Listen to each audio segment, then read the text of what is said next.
अब कुरा गरौँ CSS बक्स मोडलको बारेमा। यदि तपाईँले यसको डेफिनेसन हेर्नुभयो भने के भन्छ त भन्दा यो चाहिँ एउटा आफैमा कन्टेनर हो र यसले के इन्क्लुड गरेको हुन्छ भन्दा बोर्डर्स, मार्जिन र प्याडिङ र त्यसपछि आफैमा एउटा कन्टेन्टलाई पनि यसले चाहिँ कन्टेन गरेको हुन्छ भनेर भन्छ होइन।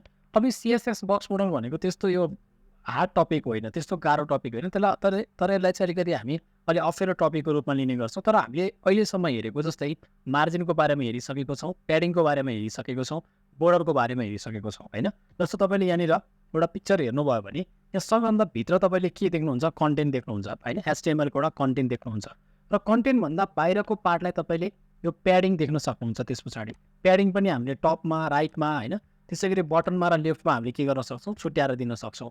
त्यसभन्दा पछाडि हामीसँग हुन्छ बोर्डर। बोर्डर भनेको हाम्रो के हुँदो रहेछ, प्याडिङ र कन्टेन्टको एरियालाई डिस्क्राइब गर्ने अथवा भनौँ डिफाइन गर्ने काम बोर्डरको थ्रुबाट हुन्छ र बोर्डरभन्दा बाहिर मार्जिन छ।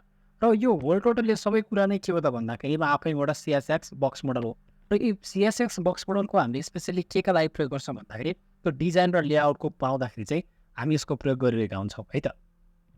अब तपाईँले अझै अब यो भिडियोमा हामी के हेर्छौँ भन्दा कन्टेन्टको बारेमा, कन्टेन्ट भनेको जुन HTML कन्टेन्ट, त्यसै गरी प्याडिङको बारेमा हामीले हेरिसकेको छौँ, फेरि पनि हेर्छौँ, त्यसै गरी बोर्डरको बारेमा, त्यसै गरी मार्जिनको बारेमा र विड्थ र हाइट प्रपर्टिजको बारेमा पनि हेर्छौँ। यो विड्थ र हाइट प्रपर्टी भनेको चाहिँ यसले अरू स्पेस पनि लिइरहेको हुन्छ। हुन त हामीले केही हदसम्म डिस्कस गरिसकेका छौँ, तर फर्दर कुराहरू पनि हामी हेर्छौँ। सबभन्दा पहिला अब म VS कोडमा जान्छु, त्यसपछि यो सबै इक्जाम्पलहरू म तपाईँलाई देखाउँछु है त। जस्तो म चाहिँ VS कोडमा आइसकेँ र योभन्दा अगाडिका भिडियोजहरूमा हामीले डिस्कस गरेको कुरालाई हेर्नुभयो भने यहाँ जस्तो CSS बोर्डरको बारेमा कुरा गरेको भिडियो छ होइन। बोर्डरलाई हामीले के गर्न सक्छौँ, सर्ट एन्ड प्रपर्टिज कसरी युज गर्न सक्छौँ, कसरी कलर दिने, कसरी स्टाइल दिने होइन, यसको बारेमा हामीले हेरिसकेका छौँ। त्यसै गरी CSS मार्जिनको बारेमा पनि हामीले टपमा कति मार्जिन दिने, राइटमा, बटनमा, लेफ्टमा कसरी मार्जिन दिने होइन, यसको प्रपर्टिजहरूको बारेमा पनि हामीले हेरिसकेका छौँ।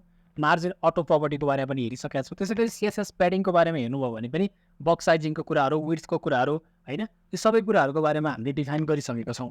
अब कुरा गरौँ अहिले हेर्न लागेको चाहिँ भनेको के हो त भन्दा हामीले बक्स मोडलको बारेमा। CSS बक्स मोडल डट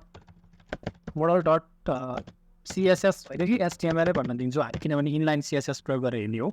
जब मैले सर्टकट कोड दिइसकेको छु र हेड्स अब टाइटलको नाम पनि मैले डकुमेन्टै राखिरहेको छु होइन। तपाईँले चेन्ज गर्न सक्नुहुन्छ है, CSS बक्स मोडल भनेर नाम दिन सक्नुहुन्छ। त्यसभन्दा पछाडि मैले स्टाइल भन्ने HTML इलिमेन्ट प्रयोग गर्छु र यहाँभित्र मैले के गर्ने हो, CSS को कोड लेख्ने हो। त्योभन्दा अगाडि म एउटा बडीभित्र डिभ इलिमेन्ट बनाउँछु होइन।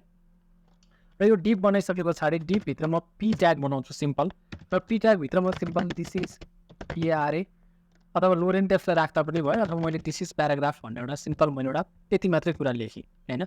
यति लेखिसके पछाडि मैले सिम्पल गोलाइ भन्ने अप्सनमा क्लिक गरेँ भने सिम्पल यसको मात्रै पहिला आउटपुट हेरौँ होइन। यसको आउटपुट तपाईँले देख्न सक्नुहुन्छ, दिस इज प्याराग्राफ भन्न आइरहेको छ होइन। नर्मल एउटा प्याराग्राफ भनेर आयो। र सपोज गर्नुहोस् अब मैले स्टाइलभित्र एउटा डिभमा सबभन्दा फर्स्ट स्टेप भनेको म बोर्डर बनाउँछु है। अब बोर्डर बनाउनको लागि मैले के गर्छु, डिभ भन्ने ट्यागमा चाहिँ होइन, डिभ भन्नेमा चाहिँ मैले के गर्छु भन्दाखेरि एउटा स्टाइल दिन्छु र डिभमा के स्टाइल दिन्छु भन्दा एउटा बोर्डर राख्छु। बोर्डर भनेको चाहिँ 1 पिक्सल होइन। सोलिडको चाहिँ म एउटा कुनै एउटा कलरको चाहिँ सपोज गर्नुहोस्, जस्तै यसको ठाउँमा मैले ब्लू कलर राखेँ र ब्लू कलर राखेँ भने एउटा ब्लू कलरको के भइरहेको छ तपाईँले एउटा आउटपुट देख्न सक्नुहुन्छ। यसरी एउटा बोर्डर भएर आइसकेको छ।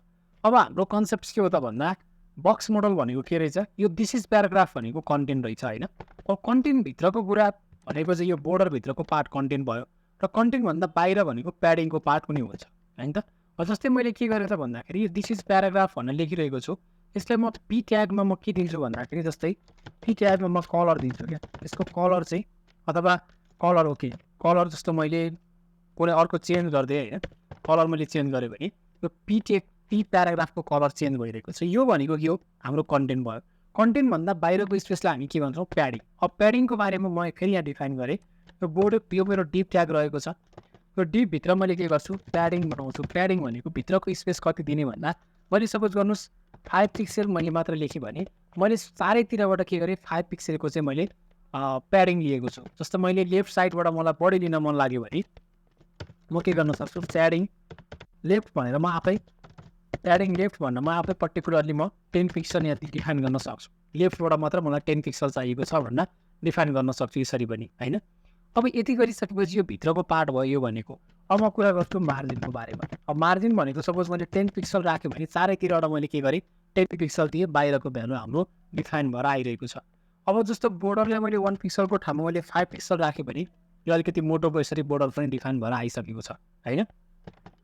सो अब यो अहिलेसम्म हेरिसकेको कुरा भएको कारणले गर्दा मैले एक्स्ट्रा कुनै इन्फर्मेसन दिनुपर्छ जस्तो मलाई लाग्दैन, किनभने बोर्डर, प्याडिङ, मार्जिन र त्यसपछि हामीले जुन यो पी ट्यागमा लेखेको कन्टेन्ट हो हैन, यसलाई अझ दिस इज प्याराग्राफ भन्दा पनि मैले दिस इज कन्टेन्ट भन्न भने हैन, CONTENT कन्टेन्ट भन्न भने त्यो चाहिँ के हो, यो भित्रको पार्ट कन्टेन्ट हो र कन्टेन्टभन्दा बाहिरको पार्ट के हुँदो रहेछ, प्याडिङ, र त्यसभन्दा बाहिरको पार्ट बोर्डर, र त्यसभन्दा बाहिरको पार्ट कभर मार्जिन हुन्छ।